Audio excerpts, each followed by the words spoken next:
Yun mga kapel. Good morning, good morning, good morning sa inyong lahat at araw ng Sunday ngayon, 31. Bukas, New Year na. Happy New Year sa inyong lahat. So ngayon is 8:30 na. Yan. So ngayong Sunday, alam naman natin, mag-New Year na. So meron tayong karera ngayon, first lap derby namin sa PUF. Pinakawalan yung ibon natin yan. Makikita nyo sa screen natin. Alas 7 ng umaga, pinakawalang impunto sa Rosario, La Union. First lap natin na yan. Nakaset up na rin yung mga ibon natin doon. Then, naglagay na rin ako ng ihim palakang may kulugo para sang salubong sa kanila. So, sana maging maganda yung pauwian natin ngayon.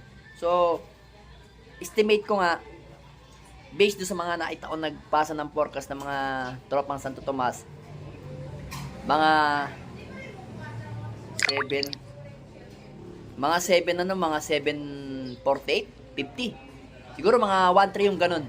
Siguro datingan ng ibon, ako mga 755 siguro, 755 na ba? Ay hindi pala, baliktad. 855 pala, 855. Naging alas 7, ano yung malapit lang. Mga alas 7 pinakawalan, so ngayon mga 855 yan, mga 855. Estimate na datingan ng mga ibon natin, nagkamali lang ako kanina.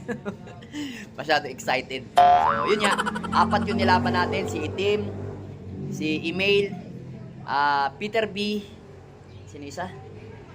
At si Jansen. So, tingnan natin kung sino yung mauna sa kanila. Sana walang maging pasaway ngayong araw na to. So, yun. Naglagay din ako ng isang ibon doon na naka-tape. Ayun. Mapapansin nyo. Ayan, naglagay na rin ako dyan para pagka in case palalabasin ko lang yan dito sa initan, makikita nila. Kaya sana wala nang tambay-tambay. Tara, umpisa na natin mag-abang kasi mga 8:30 na ngayon. So may gagawin lang ako dito sa tindahan namin. Ito makikita nyo mga bel. Ayan o. Ayan. May mga customer pa kami. Kaya tara, samahan nyo muna ako. Magtinda muna tayo bago tayo mag-abang. Babalik tayo dito mga 8:47, 8:48. Tara. So ayan mga kabelo, 8:55 na. 8:55 na yan. So yun, naglagay na tayo ng ibon doon. Ayan sa taas, makikita nyo. Ayan yan yung ibon natin. Ayan. Si Arden, dyan muna. Pansamantagal muna sa dyan habang wala pa yung 4 na inaabangan natin. Pero based doon sa isang naka-live ata sa Arayat, meron na siyang pauwi. So yun nga. Ano sila Ano ba sumunod? Kanan kasi yun Arayat Kitang-kita yung nila doon, area nila. So, possible maya-mayang konti. Meron na tayo yan sigurado. Kaya abang na tayo. Meron tayong isang ibon. Hindi ko alam kung sino, nakita ko doon Rumekta. Sino kaya to? Parang si Peter B. Peter B nga.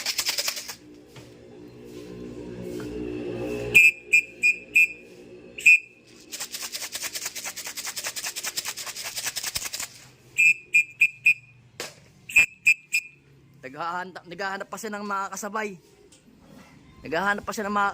Naku, Diyos ko. Yan yung mahirap sa ibon natin.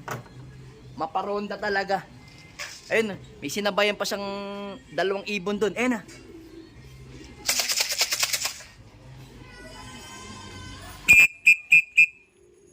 Hindi natin makita kasi. Hindi tayo pwede basta magpakita sa kanya dito. Kasi pag nagpakita tayo, hindi babayan. Ayan. Yun Nice one. Pasok na, Peter B. Pasok na. Pasok na, Peter B. Pasok. Pasok sa banga. So yan mga abel, meron pa isa. Ito. Mukhang si Email to. Baba mo, dali, kailangan kita. Yan. Ay, si Blue Bar, si Jansen, 2 na. Aray ko. Yung isa mga abel, si Peter B, 1166 ang speed. Ayun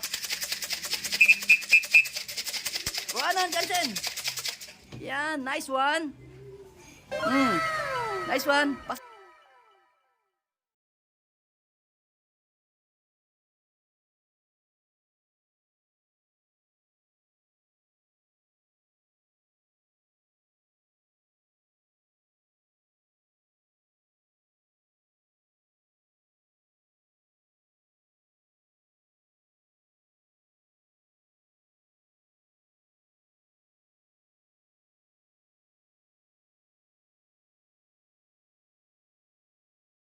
Nice one. Pasok na.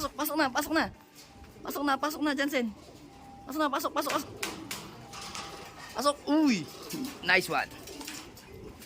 So, yun mga kabel, oh. Ayan, naklak na natin yung dalawa nating ibon na si... ito ba, meron pa si Itim. Ika. Pasok muna, Itim. Pasok. Natatapos ko lang mag-clack eh. Easy. Pasok na, Itim. Pasok. Yun, nice one. Clack muna natin mga kabel. So yun mga kabel, lags to isang ibon natin, lags to. So to si Itim. Lags natin yan mga kabel. So, yan, meron pa atang nalip. Ito, isa pa. Si ano? Ito pa si Email. Pasok Email. Pasok. Yun. O, pasok na si Email. So yan, clack na rin natin. As of 9:08, kompleto na ibon natin. Etong speed nito is 1099. Ito lag si si off color natin na si Itim. Then etong Jansen natin is 1149. Ito si Peter B naman is 1166. Yun. Ganda ng mga speed ng mga ibon natin. Okay na okay yan. First lap pa lang naman. At least napatunayan natin na maganda ang uwi ng ibon natin. Maganda yung ginawa nating conditioning sa mga ibon natin. Hindi naman sila lusaw. Ito lang yung medyo na lusaw yung katawan ng ibon yan, no? Medyo nagkakandirit. Maliit kasing katawan nito eh. Makakapag-adjust dito mga kabel. Kung nakapag-adjust yan, goods na yan, sigurado. Maganda magiging kakalabasan niya sa mga susunod na karera. At least nakita natin medyo siya. Mataas pa naman yung speed niya mga kabel eh. Ayan, no? Ayan siya, nabubulol-bulol. Ayan. At least yan, binalik ko na yung mga pugad nila para sigurado.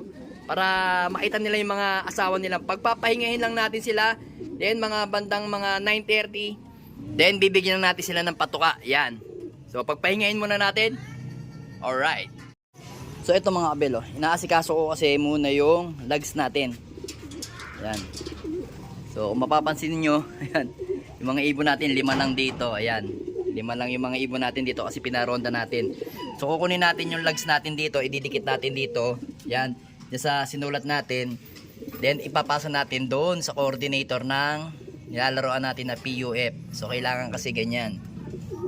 Yan. Yan yung lags natin. Ito yung details ng ibon natin.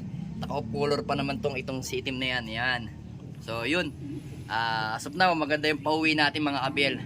Goods na goods yung mga ibon natin.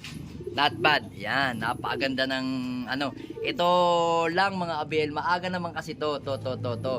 Pero napansin ninyo, napakatagal bumaba. Ay, kakain muna talaga ako. Nabubulol-bulol ako. Yan. Nakita nyo, ang ronda niya talaga pag ganun sa loop natin. So ngayon, kaya ko siya napansin mga kabel kanina, habang nakatingin ako doon, parang may nakita ko sumisirok doon na bumubulusok na isang ibon. Yung pala sabi ko parang akin yun doon sa may malayo na yun, tapos papunta dito sa apartment, tapos sabay dito yung anino, sabi ko akin na nga to. Siguro to, naka 4 hanggang 5 ikot pa tong ibon na to bago bumaba. Then yung binababaan niya doon mga kabel, yung binababaan niya doon, hindi siya doon bumaba, dito siya bumaba. Ayan, diyan siya bumaba, tapos rekta nga siya dito sa landing bird na.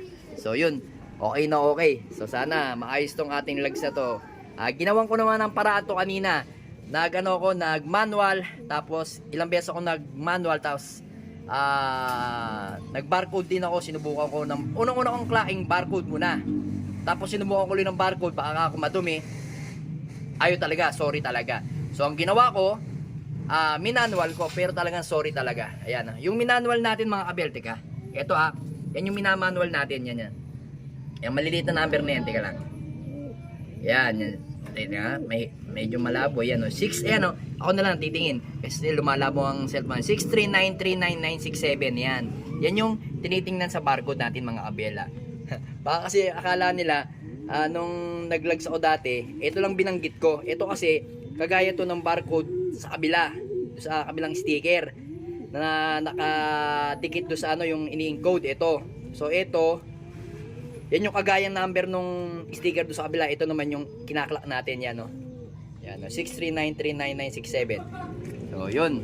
Pinaronda na nga pala natin yung mga ibang ibon natin. Pasensya na talaga, nabubulol-bulol pa ako. Dahil di pa tayo nakain. So, ikukondisyon naman natin sila sa mga susunod na lapping. Yan, sa next lap natin.